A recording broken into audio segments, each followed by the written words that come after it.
இயேசு நாமம் எனக்கு போதும். ஓ இயேசு நாமம் எனக்கு போதும். ஓ இயேசு நாமம் எனக்கு போதும். உங்க சத்தம் மட்டும். இயேசு நாமம்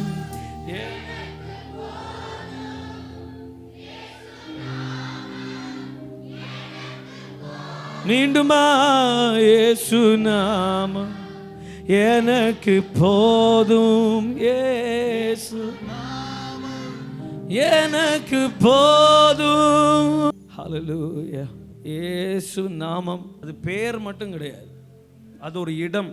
நாம் அவருக்குள் வாழ்கிறோம், அவருக்குள் நடக்கிறோம், அவருக்குள் பிழைக்கிறோம். அவர் நாமம் உயர்ந்த அடைக்கலம். நீதிமான் அதற்குள் அவர் நாமத்திற்குள்ள ஓடுகிறார். யெகோவா ஈரே என்ற ஒரு இடத்தோட பெயர். யெகோவா ஈரே என்ற பெயர் ஒரு இடத்தோட பெயர். அவருடைய நாமம் உயர்ந்த அடைக்கலம், அடைக்கல பட்டணம். இப்ப பாட மாட்டோம், பிரச்சனை வந்தா இயேசுவேன்னு கூப்பிடுவோம். இப்ப பாடிட்டீங்கன்னா பிரச்சனை முடிஞ்சிருச்சுன்னு அர்த்தம். வாயுள்ள பிள்ளை பொழைச்சு. ஸோ இந்த இன்ஸ்ட்ருமெண்ட்டை யூஸ் பண்ணணும். எந்த இன்ஸ்ட்ருமெண்ட்டு? 10 நரம்பு வீணை. வீணை வாசிக்க தெரியலினாலும் உங்களுக்கு ஒரு வீணையை செட் பண்ணி கொடுத்துருக்கிறார். ஹல்லேலூயா. ஆனால் அதில் அவர் பிரியமாக இருக்கிறார்.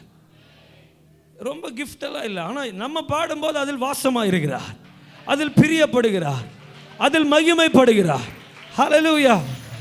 மியூசிக்கே தெரியலனாலும் இது போதும் நமக்கு. கர்த்தருடைய நாமத்தை உயர்த்துகிறதுக்கு 10 நரம்பு வீணையினால என் தேவனை உயர்த்த எனக்கு பலன் உண்டு.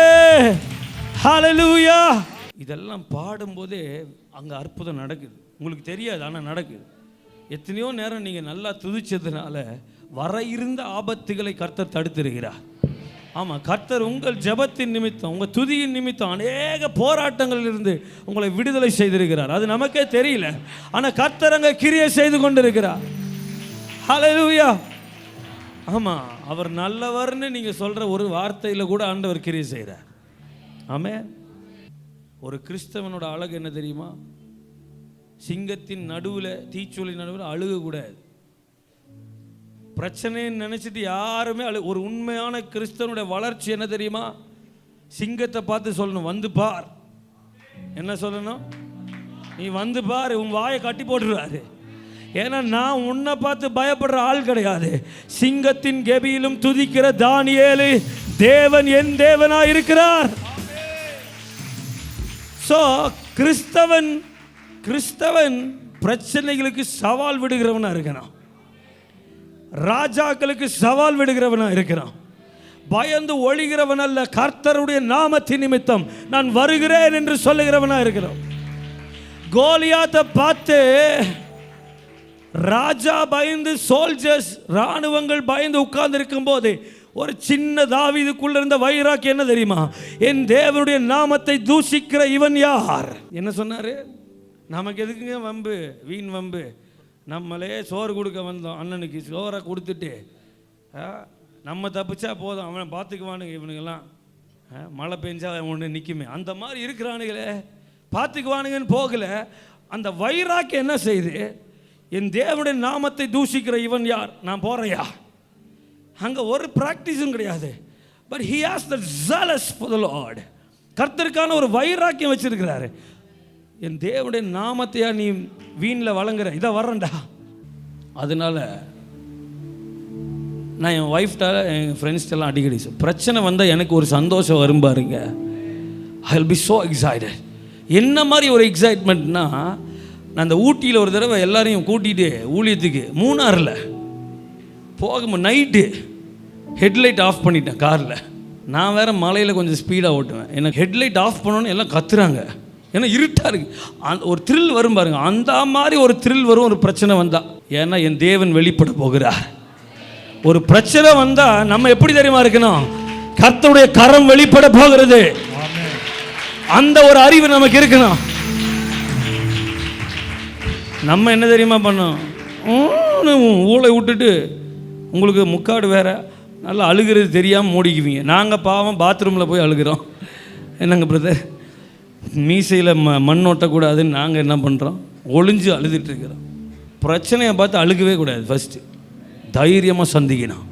ஏன்னா நமக்குள்ள இருக்கிறவர் பெரியவர். அவர் உலகத்தில் இருக்கிறவனிலும் எனக்குள் இருக்கிற இயேசு. எத்தனை பேர் சொல்றீங்க எனக்குள் இருக்கிற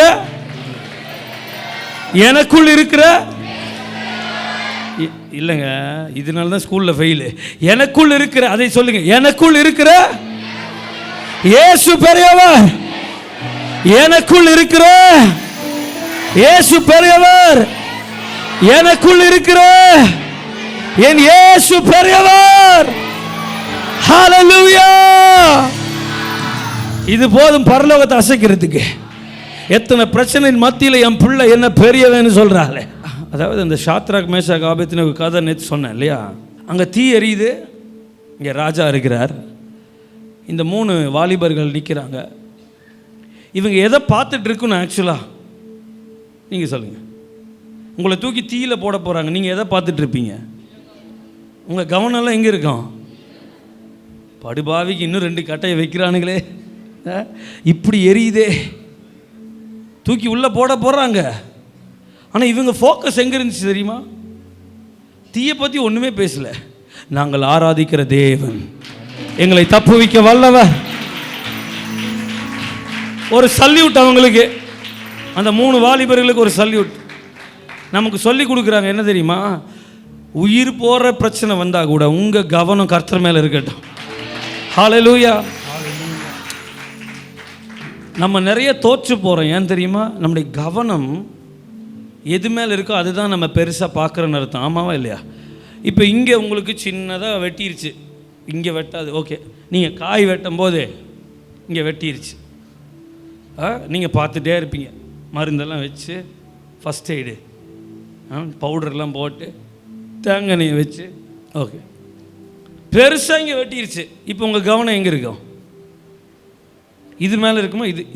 இதில் போய் இடித்தா கூட வலிக்காது. ஏன்னா உங்கள் கவனம் எங்கே மாறிடுச்சுன்னா இங்கே மாறிடுச்சு, பெரிய வெட்டு. அப்போது உங்கள் கவனம் இதை மறந்துருச்சு. அப்போ எது முக்கியம் இல்லையோ அது என்ன பண்ணிடுது உங்கள் மூளை தானா? இது முக்கியம் கிடையாதுடா. அப்போ உங்கள் பிரச்சனை மேலே உங்கள் கவனம் இருக்குன்னா ஆண்டவரை விட உங்களுக்கு இப்போ எது முக்கியமாயிடுச்சு?